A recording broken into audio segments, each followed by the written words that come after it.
ही से जीवन के हर पल का आनंद उठा लो, आज ही से मन की एक नई शांति पालो। समय आ गया बदलने का, समय आ गया कुछ करने का, अब उठा लो आनंद प्रतिदिन के जीवन का। परमेश्वर जानता था कि मूसा लोगों के सामने ठीक से बोल भी नहीं सकता था जब उसने अपने लोगों को मिस्र से बाहर ले जाने के लिए मूसा को बुलाया। देखिए, प्रभु ये जानता था। ये उसके लिए आश्चर्य की बात नहीं थी जब मूसा ने उससे कहा, जानता है प्रभु, मैं सचमुच ठीक से नहीं बोल सकता हूं। अरे हाँ मूसा, मैं तो उसे भूल ही गया। अच्छा जाने दो, मैं किसी और को चुन लूंगा। हाँ हाँ, वास्तव में यहां एक मजेदार सूची है। प्रभु ने जब दाऊद को राजा के रूप में अभिषेक किया था, वो जानता था कि दाऊद हत्या और व्यभिचार करेगा। उसकी सिद्धता को नहीं, वरन उसके हृदय को देखकर प्रभु ने उसे बुलाया। प्रभु जानता था कि पतरस उसे इनकार करेगा, फिर भी उसने उसे अपना शिष्य बनाया, और इससे भी बढ़कर उसने उसे उन 3 शिष्यों में से एक रखा जो उसके प्रति घनिष्ठ थे। थोमा को उसने 12 शिष्यों में एक रखा, ये जानते हुए भी कि वो शकी था। ये जानते हुए कि तीमुथियुस 17 साल का था, प्रभु ने उसे बुलाया, और तीमुथियुस अपने बारे में ये कहना बंद नहीं कर सका, पर मैं बहुत छोटा हूं, क्या वे मेरी बातें सुनेंगे। मुझे याद है जब मैंने प्रभु से कहा, पर प्रभु मैं एक स्त्री हूं, और मानो उसने कहा, हाँ मैं तो भूल ही गया। हाँ तुमने ठीक कहा, तुम एक स्त्री हो, माफ करना, तुम मेरे काम की नहीं हो। आशा है कि मैंने तुम्हें अधिक उत्तेजित नहीं किया, अब मुझे किसी दूसरे को चुनना होगा। जब प्रभु किसी को कुछ करने के लिए बुलाता है, तब होता क्या है, सबसे पहले वे प्रभु को बताते कि वे क्या नहीं है। मानो ये उसके लिए आश्चर्य की बात हो, वो सब कुछ पहले से ही जानता है। परमेश्वर जानता था कि गिदोन मनाशे के सबसे गरीब घराने से तथा अपने पिता के घर में सबसे नीच था, फिर भी प्रभु ने उसे युद्धवीर पुरुष कहकर पुकारा। प्रभु हमें वही कहकर पुकारता है जो वो जानता है कि हम बन सकते हैं, ना कि वो जो हम अभी हैं।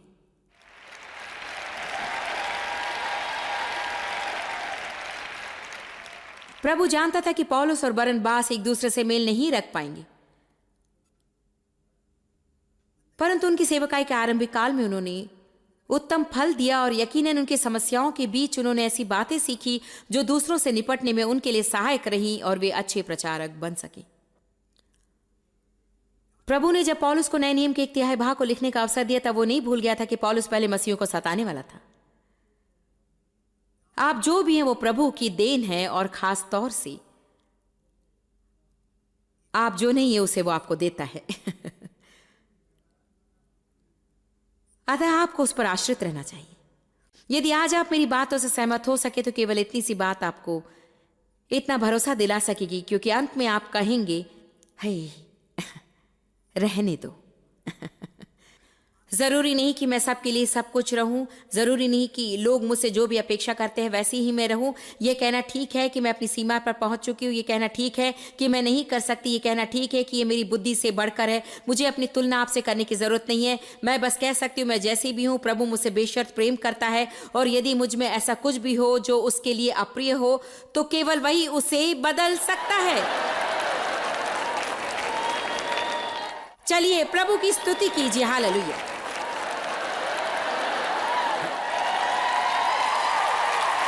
आमीन। मुझे वो मनुष्य भाता है जो अपनी बेटी के लिए छुटकारा चाहता था और कहा, हे यीशु, यदि तू कुछ कर सके तो मेरी मदद कर। शायद वो उसका बेटा था जिस पर दुष्ट आत्मा थी। हे यीशु, यदि तू कुछ कर सके तो मदद कर। यीशु ने कहा, इसका क्या अर्थ है, यदि मैं कुछ कर सकूं? क्या तुझे विश्वास है? पता नहीं उस मनुष्य पर क्या दबाव था। अब 1 मिनट रुकिए, यहां मुझे क्या कहना चाहिए? यदि मैं कहूं नहीं तो मुसीबत में पड़ जाऊंगा, और मैं ईश्वर से झूठ भी नहीं कहना चाहता। ये सोचकर उसने सच कहा, मैं विश्वास करता हूं प्रभु, परंतु मेरे अविश्वास को दूर कर। यहां तक कि हम भी विश्वास का ढोंग करते हैं। हे प्रभु, मैं विश्वास करता हूं, यद्यपि मैं रात भर सोए बिना चिंतित रहता हूं, मुझे तुझ पर विश्वास है। यदि आप ईमानदार रहे तो आपको प्रभु से अधिक मदद मिलेगी, लेकिन आप मुसीबत में पड़ेंगे यदि आप कहेंगे कि मुझे पूरा विश्वास है, पूरा भरोसा, पूरा यकीन, पूरा ये और वो। आमीन। प्रभु, मुझे विश्वास है मेरे अविश्वास को दूर कर। प्रभु, आज मैं इसे भेंट स्वरूप देना चाहती हूं, परंतु वास्तव में मैं इसे रख लेना चाहती हूं, लेकिन तेरे प्रति आज्ञाकारी बनकर मैं भेंट चढ़ाती हूं। प्रभु, मुझे इसमें आनंदित होने दे। किसी तरह से वो जानता है। प्रभु, आज मैं प्रार्थना करना नहीं चाहती, फिर भी मैं करूंगी, क्योंकि मैं जानती हूं कि ये मेरे जीवन का नियम है। प्रभु, मैंने बाइबल में से 2 अध्याय पढ़ा, परंतु उसमें से कुछ भी समझ नहीं सका। मुझे उसमें से कुछ भी याद नहीं है, लेकिन विश्वास करती हूं कि वो तेरे हृदय की गहराई में है। अतः तेरी स्तुति हो प्रभु।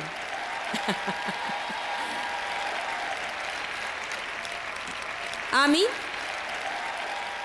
हम सदा प्रभु को आकर्षित करने का प्रयत्न करते हैं। हाँ, आमीन। प्रभु की स्तुति हो, प्रभु की महिमा हो। आप ही रहिए। जो नहीं वैसा होने का दिखावा मत कीजिए। यहोशू 1:5 में परमेश्वर ने यहोशू से कहा, जैसे मैं मूसा के साथ था वैसे ही तेरे साथ रहूंगा, मत डर, मैं तेरे साथ रहूंगा। उसने ये नहीं कहा, देख तुझे मूसा की तरह रहना होगा, क्योंकि मूसा एक महान नेता था। उसने कहा, मूसा की मृत्यु हो गई, इसलिए अब तैयार हो, जैसे मैं मूसा के साथ था वैसे ही मैं तेरे साथ रहूंगा। भयभीत मत हो, क्योंकि मैं तेरे द्वारा कार्य करूंगा, और यदि तू विश्वास से आगे बढ़ेगा तो मैं तुम्हें संभालूंगा। मैं आपको बिल्कुल सच्ची बात बताती हूं, मैंने अपने जीवन में सबसे जंगली, मूर्ख, अति असंभव कार्य किया है, और इसे करने की बिल्कुल भी कोई खास वजह नहीं है, इस सत्य के अलावा कि मुझे सिर्फ ऐसा महसूस हुआ कि प्रभु कह रहा था, विश्वास का कदम बढ़ा। और बस मैंने भी कहा, ठीक है।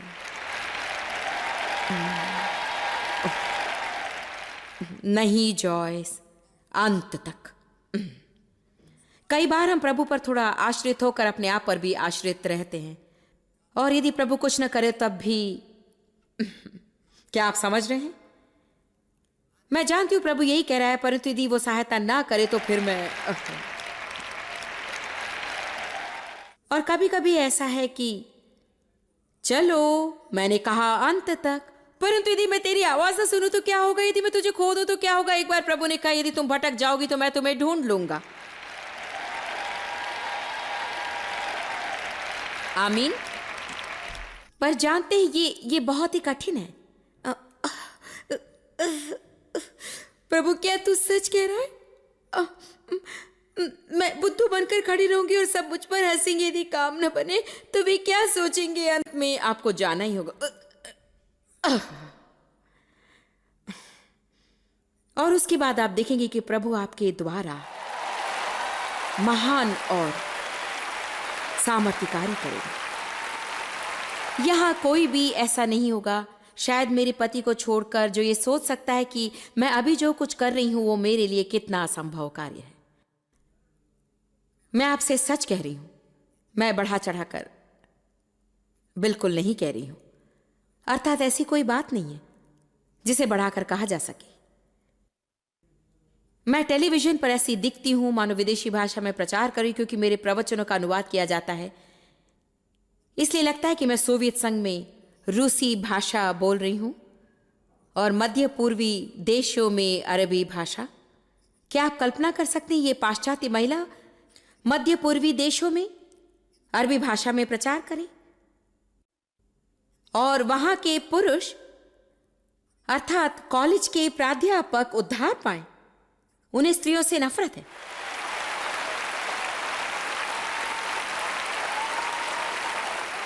जरा सोचकर देखिए, ये बेतुका है, पूरा पागलपन है। और प्रभु बस कहता है, ही ही, इसका पूरा श्रेय मुझे मिलना चाहिए, क्योंकि ये ऐसा नहीं कर सकती। प्रभु कहता है, मैं तेरे साथ रहूंगा। पहला इतिहास 17:2, जरा इस पर ध्यान दीजिए। देखिए, दाऊद ने परमेश्वर के लिए एक मंदिर बनवाना चाहा, लेकिन वो ऐसा नहीं कर सका। दाऊद उसे नहीं कर सका क्योंकि वो उसका काम नहीं था। वास्तव में ये काम उसके बेटे सुलेमान का था। इस वचन की एक बात मुझे पसंद है, चलिए पहले इसे पढ़े। वचन 1, दाऊद अपने महल में रहने लगा। उसने एक दिन नबी नातान से कहा, देखिए मैं तो देवदार के महल में रहता हूं, परंतु प्रभु की बाचा मंजूषा तंबू में पर्दों के मध्य पड़ी है। तब नातान ने दाऊद से कहा, जो कुछ आपके हृदय में है उसको कर डालिए, क्योंकि परमेश्वर आपके साथ है। बुनियादी तौर पर वो कह रहा था, डर डर कर मत जियो, संकोची मत रहो, कदम बढ़ाकर ये जान लो कि वो प्रभु की इच्छा है या नहीं। बाद में वो जान गया कि वो प्रभु की इच्छा नहीं थी, उस नबी ने उससे कहा, अच्छी बात है कि आपके हृदय में विचार आया, लेकिन प्रभु आपको ऐसा करने नहीं देगा। इसमें एक बात जो मुझे भाती वो ये है कि अभी तक परमेश्वर ने ये नहीं बताया कि कौन उस कार्य को करेगा, इसलिए सामान्य तौर पर वे कार्यवाही करने लगे, जो कुछ आपके हृदय में है उसे कर डालिए, क्योंकि परमेश्वर आपके साथ है। उसने यहोशू से कहा, मैं तेरे साथ रहूंगा। उसने दाऊद से कहा, मैं तेरे साथ रहूंगा। प्रेरितों के काम 7:9 में कहा गया है, इन कुल पिताओं ने द्वेष के कारण यूसुफ को मिस्र देश में बेच दिया, परंतु परमेश्वर उसके साथ था। देखिए, परमेश्वर हो तो कोई चिंता नहीं। इफिसियों 2 में कहा गया है, परमेश्वर ने तुम्हें भी जिलाया है, तुम अपने अपराधों और पापों के कारण मरे थे, अपने शरीर की इच्छाओं में दिन बिताते थे और शरीर तथा मन की मनसाएं पूरी करते थे, परंतु परमेश्वर ने, हालांकि हम अपने पापों और दुखे में डूबे थे, अपने बड़े प्रेम के कारण हमें मसीह के साथ जिलाया। आमीन। यदि प्रभु आपके साथ हो, यदि प्रभु मेरे पक्ष में हो, तो कौन मेरा विरोधी हो सकता है। मैं आपके लिए कथन कहना चाहती हूं जो प्रभु ने मुझे दिया। यदि आप अपनी क्षमता, योग्यता और बल से मुग्ध नहीं होते हैं, तो अपनी दुर्बलताओं और कमियों से निराश भी नहीं होंगे।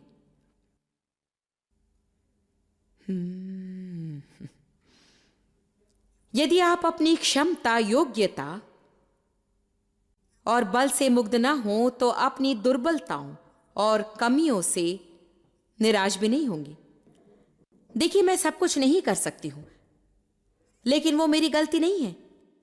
जानते क्यों? क्योंकि स्वर्ग के अलावा और कहीं से वरदान प्राप्त नहीं होता है। आपको जैसा बनाया गया है आप वैसे ही हैं। अधिक से अधिक आप इतना ही कर सकते हैं। आप अपने आप में श्रेष्ठ रहिए। किसी दूसरे जैसा होने का प्रयत्न मत कीजिए। अपने आप में आप जितने उत्तम रह सकते हैं वैसे ही रहिए। ये मेरी गलती नहीं है कि मैं वाद्य यंत्र बजा नहीं सकती। मैं चाहती हूं काश यहां मौजूद सभी वाद्य यंत्रों को मैं बजा पाती, काश मैं वो सब कर पाती, काश मैं भी आगे आकर आराधना चला पाती, बाजा बजा सकती, भविष्यवाणी कर पाती और प्रचार कर पाती। काश मैं सब कुछ कर पाती। सच है ना, हम सब कुछ करना चाहते हैं, परंतु प्रभु किसी को भी सब कुछ करने नहीं देगा, क्योंकि वो चाहता है कि हमें एक दूसरे की जरूरत पड़े। ये मेरी गलती नहीं कि मैं नक्शा नहीं समझ सकती। यदि आप मुझे शहर में छोड़ देंगे तो मैं रात भर घर का रास्ता ढूंढती रह जाऊंगी। आप मुझे एक नक्शा देकर रास्ता भी बता दे, फिर भी मैं घर नहीं पहुंच सकूंगी।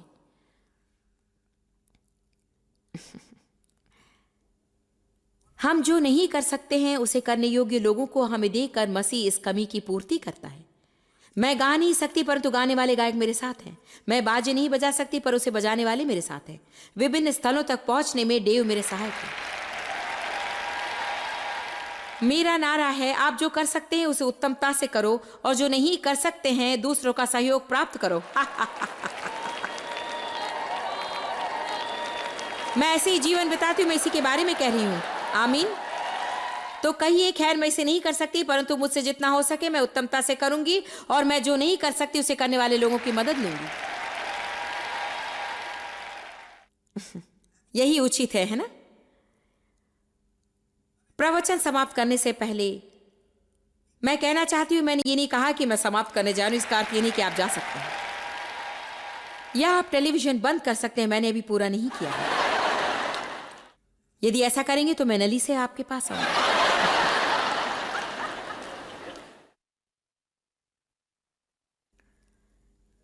वैसे तो बहुत कुछ है, परंतु मैं इतना बता देना चाहती हूं। बहुत समय पहले प्रभु ने मुझसे कहा, विशेष रूप से मेरे इन सम्मेलनों के बारे में जो मेरी सेवकाई का महान अंश है, और कभी कभी यहां खड़े रहकर इन सम्मेलनों को आयोजित करना कितना कठिन होता है, क्योंकि हमें स्वीकृति पाने के लिए हर एक की ओर देखने का प्रलोभन होता है। यदि मुझ पर अभिषेक है तो मैं ये नहीं मान सकती कि मैं अभिषिक्त हूं, और यदि मुझे लगे कि अभिषेक नहीं तो वैसा नहीं मान सकती। यदि आप महसूस करते तो अच्छी बात है, परंतु यदि महसूस ना करें तो उसका अर्थ ये नहीं कि प्रभु साथ नहीं है। कभी कभी आप महसूस करते और कभी कभी नहीं भी। हो सकता है आप ऐसी सभा में बैठे हो और आपके बगल में बैठे हुए को प्रभु की उपस्थिति की अनुभूति हो और कहे, ओ क्या आप अनुभव कर रहे हैं, क्या आप महसूस कर रहे हो, हालेलुया आप महसूस कर रहे हैं, और आप सोचते हैं मुझे कोई अनुभव नहीं हो रहा। आमीन। क्या आपको ऐसा अनुभव प्राप्त है, ऐसा है कि अरे क्या आपने महसूस किया, मैंने किया, और आप कहेंगे आपको क्या परेशानी है। उन्होंने उसका एहसास नहीं किया होगा, पर वो उनके सिर के ऊपर का एयर कंडीशन वेंट होगा, कौन जाने। महान विश्वासी यदि कुछ महसूस करे तो कहेंगे ओ परमेश्वर है, हाँ आमीन हालेलुया, ये प्रभु ही है।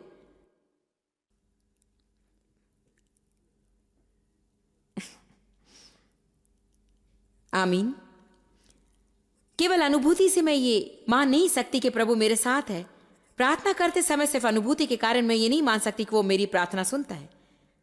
यहां आने मात्र से मैं ये नहीं मान सकती कि मैं अभिषिक्त हूं, ओहो आज मुझ पर अभिषेक है। सच्चाई यह है कि आज यहां खड़े रहते हुए मुझे विशेष अभिषेक की अनुभूति नहीं हुई, और सच बात है कि यहां मैं प्रार्थना करने लगी, प्रभु मेरी मदद कर, हे यीशु आज मुझे अधिक मदद की आवश्यकता है। और आप इसका कारण नहीं जानते, शायद आपने अनशन कुछ खाया होगा, कौन जानता है। और फिर शैतान शुरू हो जाता है, अरे तुमने क्या किया, तुमने ये नहीं किया, प्रार्थना नहीं की, तुमने वो गलती की, ये सब उसी के कारण है।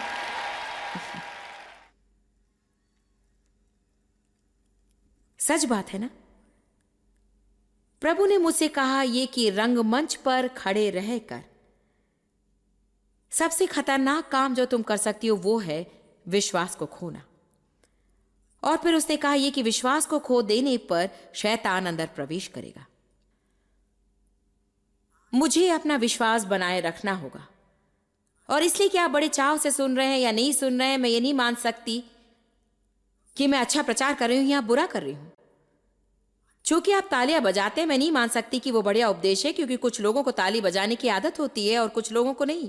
और रीति रिवाज व संस्कार का भी असर पड़ता है। कुछ लोग सब में आगे रहते हैं, सभा आरंभ होने से पहले ही वे हाथ हिलाकर, तालियां बजाकर, आवाजें उठाकर स्तुति करने लगते हैं, और कुछ स्थानों पर लोग ऐसे होते हैं जैसे कि उनमें कोई उत्साह ही नहीं। मैं आपको उत्तेजित करने की चुनौती देती हूं।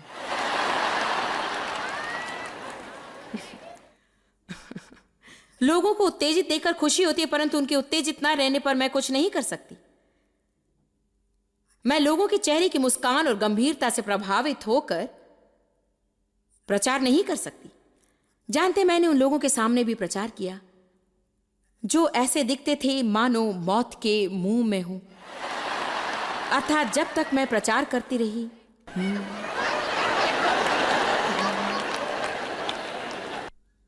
एक रात मैं और डेव एक व्यक्ति के बारे में बातें कर रहे थे। हमने कहा पता नहीं वो व्यक्ति यहां क्यों आया, क्योंकि वो बिल्कुल अरुचिकर दिख रहा था और चारों सत्रों में दूसरी पंक्ति में बैठा था। क्या आपको याद है? वो ठीक यहीं पर बैठा था जहां ये सज्जन बैठे। तुम्हें याद है सैंडी? हाँ, और वो एक सहायक था। उस सम्मेलन में वो हमारी सहायता कर रहा था, पर वो बैठा था जैसे जानते, कई बार बड़े हास्यास्पद घटनाएं घटती। उसने ऐसा नहीं किया, परंतु उस जैसे कुछ लोग होते हैं जो बाद में मेरे पास आकर या कहीं और मुझे देखकर कहते हैं, जानते हैं उस वचन ने मेरा जीवन बदल दिया। और मैंने कहा हाँ भाई, भला आपने मुझे बदल दिया, और वो भलाई के लिए नहीं था।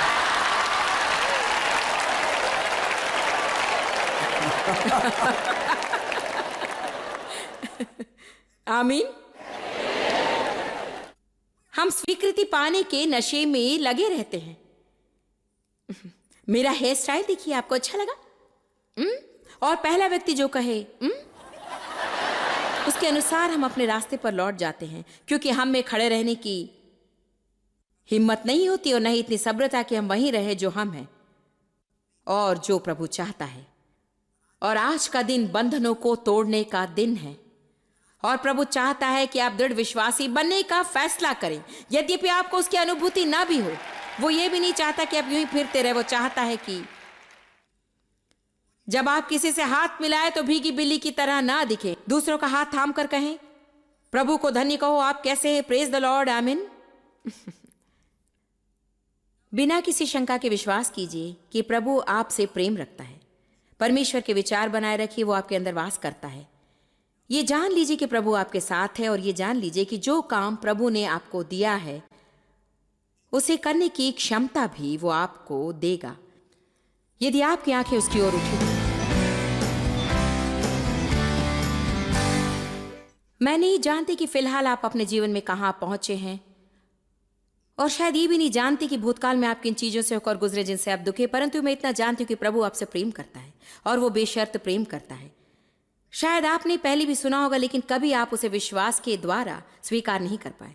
मैं इसी क्षण आपके लिए प्रार्थना करना चाहती हूँ। पिता, मैं इन अनमोल लोगों के लिए प्रार्थना करती हूँ जो अभी इस कार्यक्रम को देख रहे हैं, और विनती करती हूँ कि वे विश्वास के द्वारा परमेश्वर के बेशर्त प्रेम को स्वीकार कर सकें और अपने मुंह से जोर से कह सकें, प्रभु मुझसे प्रेम करता है।